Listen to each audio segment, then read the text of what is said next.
Monsieur Papy. Bonjour, mon cher Amulus. Comment allez-vous? Ça va bien, et vous? Ça va très bien. Très heureux de l'entendre. Et les amis aussi sont heureux de vous entendre, mon cher Bonjour, Amulus. les Bonjour, amis. les amis. Oui, on a décidé de faire notre pratique au ralenti pour voir. C'est ça, c'est ça. Comment allez-vous, Papy? Ça va bien, ça va bien. Bon. Oui, toujours présent pour une nouvelle question, mon cher Amulus. Toujours au poste. Oui, Bon. j'ai un ami qui a vu les outardes ou les oies sauvages partir Oui. dernièrement et qui se posait la question pourquoi les oies sont toujours en V? Pourquoi elles se placent en V? C'est très stratégique, vous savez. Les oiseaux sont très stratégiques dans leur façon de se déplacer, surtout en groupe. OK. Alors, quand il y a une formation en V, le décalage et l'espacement entre les oiseaux permet à chacun de voir et de suivre l'oiseau qui est devant lui, mais ça l'empêche de se placer dans le tourbillon d'air que le battement d'ailes provoque. OK. D'accord? Parce que là, ça irait pas bien. Non, c'est ça, l'autre. Ça serait très, très, très difficile pour eux pour voler. D'accord. Et puis, à l'exception du chef de file, c'est un adulte expérimenté qui prend le devant. Alors, chaque oiseau, lui, doit fournir moins d'énergie et il peut voler plus longtemps et plus vite. OK. Et il arrive même qu'il se relaie. Donc, le premier oiseau en avant, la première outarde, qui conduit le groupe, quelquefois doit se reposer. Parce que c'est plus dur pour elle. Parce que c'est dur pour elle, c'est elle qui fend l'air. Et puis, c'est un autre oiseau qui est aussi expérimenté, Qui prend la relève. qui prend la relève. OK. Alors, c'est très, très, très stratégique. Saviez-vous qu'ils peuvent atteindre une vitesse d'environ 60 à 75 km/h? Non. Ça, c'est une vitesse de croisière pour eux. OK. Et quand le vent est derrière eux, ils peuvent atteindre 100 km/h. Et mon Dieu, c'est bien ça? C'est beaucoup, hein? On dirait pas ça. Mhm. Et l'altitude, ça peut varier de 200 à 1000 mètres, dépendamment si le ciel est nuageux ou non. Et c'est ça qui fait aussi que les outardes, en étant en V, s'il y en a un en avant de lui qui a la diarrhée, ben l'autre ne recevra pas ça dans le visage. Hein? Vous savez, Papy, j'y avais pas pensé à celle-là. Mais pensez-y. C'est parce qu'on n'en parle pas dans les livres. Mais c'est sûr que ça doit aider. En étant en V, on ne le reçoit pas dans le visage. Oui, c'est probable. Oui. C'est probable. Oui, c'est certain, je vous dirais. Oui. Moi, c'est toujours ça que j'avais pensé. C'était pour ça qu'ils se mettent en V. Là. Parce qu'ils font bon. des grandes périodes à voyager. Hein? Alors, Oui. ils n'arrêtent pas toujours au petit coin. Fait que, papy, il pense à tout ça. Ben, ils pensent surtout à ça, je pense. Alors, Vous savez, les scientifiques ne s'attardent pas à ces détails. c'est pour ça qu'il y a des papilles. C'est ça. Alors, on dit aux amis à la semaine prochaine. À la semaine prochaine, les amis, avec une autre question. Oui, oui, oui. Et Au revoir, bien sûr, papy. Vous restez ici, les amis, hein, pour le compte. Alors, au revoir, mon cher ami. Au revoir. Eh, bon Dieu Seigneur. Allô, papy? Hey, papy, il est pas jeune, là. Il fait faire des sauts quand Ben tu fais oui, ça. mais c'est parce que je veux être sûre que t'es réveillé. Ah, il n'y a pas de soin, c'est parce que je suis en train de relire l'histoire. Les amis sont là! Bonjour, les amis! Bonjour, Hey, faites-moi les pas le amis! saut comme ça, là! T'es réveillé, là, hein? Ah, il n'y a pas de soin. Non, non, j'étais juste bien concentré à lire l'histoire que je vais vous conter tantôt. Là. Ah oui, c'est quoi ton histoire? Ah, c'est une histoire sur des oies. Des oies? Ouais, c'est pas des vraies oies, par exemple. Hein. Ah? Non, c'est une histoire qui concerne... Quand on parle d'oie, c'est quelqu'un qui est un petit peu simplet, Ah oui? qui allume pas vite, OK? Oh? OK. Alors, les 10 oies plumées, là, c'est un petit peu ça. Ah bon? OK? D'accord. T'es prêt? Oui. Les amis, vous êtes prêts aussi? On y va! On y va. Il était une fois un roi fort sage, qui ne se contentait pas des conseils de ses courtisans, Bien qu'il fût entouré de 9 ministres, il voulait voir de ses propres yeux comment vivaient ses sujets. C'est ainsi qu'un jour, après avoir passé un vêtement ordinaire, il quitta le château. Il suivit pendant quelque temps un chemin qui le mena directement dans la campagne. Là, un vieux laboureur tout voûté, ça veut dire le dos rond, Oui. sillonnait son champ à l'orée d'un bois. Quand il se trouvait près de lui, le souverain engagea la conversation. « Tu es déjà bien âgé pour un travail aussi dur, grand-père. Quel âge as-tu donc? » Le vieil homme s'arrêta, redressa son dos et répondit en souriant. « Bonjour à toi, Seigneur. Tu as raison, je suis bien vieux.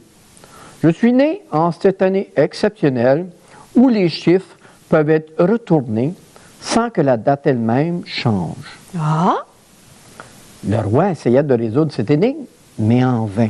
Il n'arrivait pas à trouver c'était quelle année. « Pourquoi travailles-tu aussi durement à ton âge? N'as-tu pas d'enfants qui puissent t'aider? » demanda le roi. « J'ai des enfants, répondit le vieillard, mais ils doivent travailler à présent pour quelqu'un d'autre. » Le souverain pensa en son fort intérieur que cet homme était un coquin. c'est quoi un coquin? C'est quelqu'un qui joue un petit peu des tours, hein? Ah, comme toi, ça. Oui, peut-être un petit peu. Oui. Ouais. Pour ne jamais répondre directement à ces questions, il décida alors de continuer à l'éprouver. « Et où en es-tu avec tes pères? Ta père, veut dire. Elle me sert plus que pour les choses toutes proches. Je ne peux pas aller loin avec elle, répondit le vieillard en souriant. Et tes 32?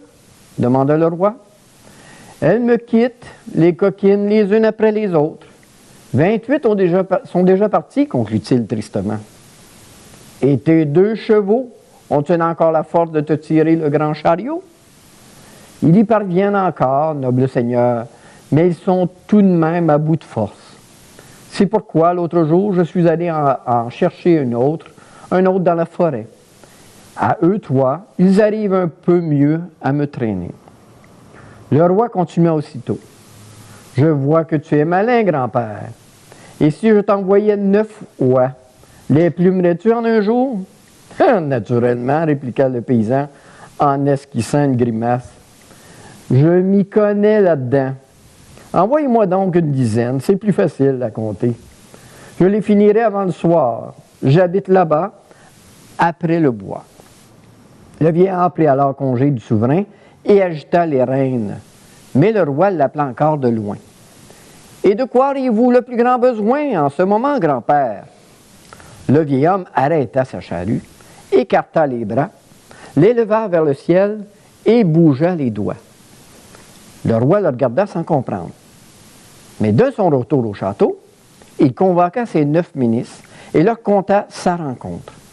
Il rapporta les questions étranges et les réponses encore plus étranges qu'il avait échangées avec le vieil homme et demanda qu'on les lui éclaircisse.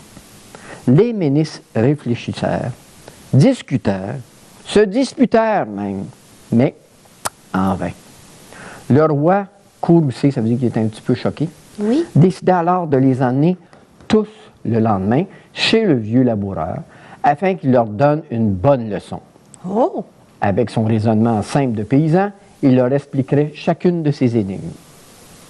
Le lendemain matin, le vieil homme accueillit donc chez lui les 9 ministres ainsi que le souverain. En réalité, la veille, il avait bien reconnu son roi, malgré son déguisement, et à présent, sans l'ombre d'une hésitation, il se mit à parler. Tout d'abord, Sa Majesté m'a demandé mon âge. Alors, je suis né une année exceptionnelle. Donc, c'est des gens exceptionnels qui viennent au monde dans ces années-là. Hein? Oh. Lorsqu'on retourne les chiffres, il s'agit de l'an 1691. Hey, c'est pas loin de ton Bon. année à toi? Bien, tu vas voir tantôt, papy va t'expliquer de quoi. OK. OK? Donc, si tu prends 1691, Oui. que tu vires à l'envers, ça fait 1691. Mhm. Ah oui? Eh oui. En attendant cette réponse, tous les ministres s'exclamèrent d'étonnement. Le souverain m'a demandé ensuite pourquoi mes enfants ne faisaient pas ce travail à ma place. Je lui ai répondu que maintenant, ils étaient employés chez un autre. J'ai en effet 2 filles mariées qui travaillent à présent pour leurs époux. Et savez-vous à quoi pensait le roi quand il m'a demandé où j'en étais avec ma père? Nous? Il voulait savoir comment me servaient encore mes yeux. Je lui ai répondu que de près, ça allait encore, mais que de loin, c'était de plus en plus difficile. Ah! Et c'est 32, s'enquit encore le roi. Ce n'était pas difficile. Il pensait à mes dents, mes seigneurs. Ah, il ne m'en reste que 4. Les autres, les coquines, m'ont déjà quitté. Et le vieil homme ouvrit bien grand la bouche pour en persuader ses visiteurs. Finalement, Sa Majesté a voulu savoir si mes 2 chevaux parvenaient encore à tirer mon vieux chariot. Il pensait à mes 2 jambes usées. Je lui ai répondu que j'avais rapporté de la forêt un 3e cheval. C'est ce bâton noueux sur lequel je m'appuie. Mon vieux chariot, c'est-à-dire mon corps, arrive ainsi à se déplacer encore, ici et là. Enfin, alors qu'elle partait déjà, Sa Majesté m'a demandé ce dont j'aurais le plus besoin en ce moment. Mais ma voix est faible et à une distance, il ne m'aurait sans doute pas entendu. C'est pourquoi j'ai écarté les bras, les élevé vers le ciel et agité mes doigts. Vous l'avez sans doute vous-même compris, noble Seigneur. Je pensais à la pluie qui doit arroser mon blé. C'est tout ce que nous sommes racontés hier. Êtes-vous satisfait, Majesté? Conclut le vieil homme en se retournant vers le roi. Naturellement, le roi était satisfait, surtout qu'il savait maintenant ce que signifiaient ces gestes à la fin. Et comme il avait lui aussi de l'esprit, il se tourna vers ses ministres et ordonna. Vous avez entendu les questions et les réponses que j'ai échangées hier avec ce sage. Vous n'en avez pas deviné une seule, et c'est regrettable. En conséquence, je vous demande de donner à chacun, à ce vieil homme, 10 pièces d'or. Oh!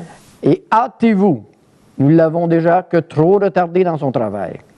Alors les ministres fouillèrent avec morosité, ça veut dire qu'ils n'étaient pas contents, dans leur bourse, et chacun mit sur la table 10 pièces d'or.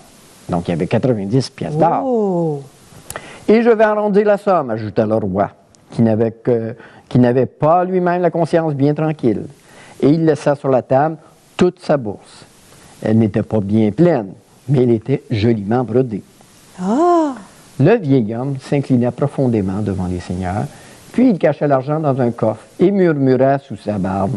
« Je n'aurais jamais cru que 10 oies pouvaient donner autant de plumes. » Vois-tu? Il les a entourloupettés. Ben oui!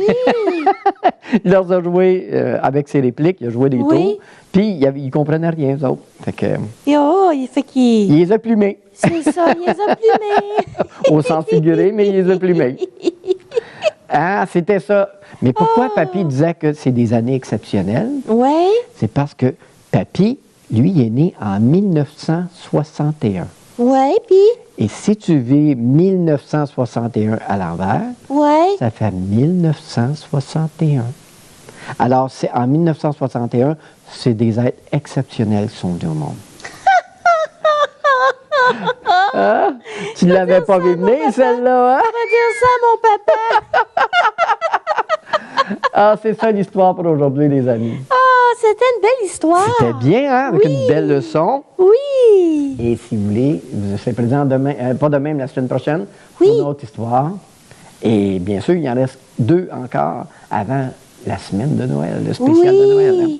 La semaine prochaine, là, c'est Théo qui va être avec toi. Théo qui va être avec moi? Oui, parce que moi, j'ai une compétition de patinage artistique. Ah ben oui, c'est vrai, tu es tellement bonne là-dedans. Oui, je suis bonne. Bon, ben, on se revoit peut-être dans 2 semaines, ma petite. OK, oui, dans 2 semaines. Alors, au revoir les amis. Bye!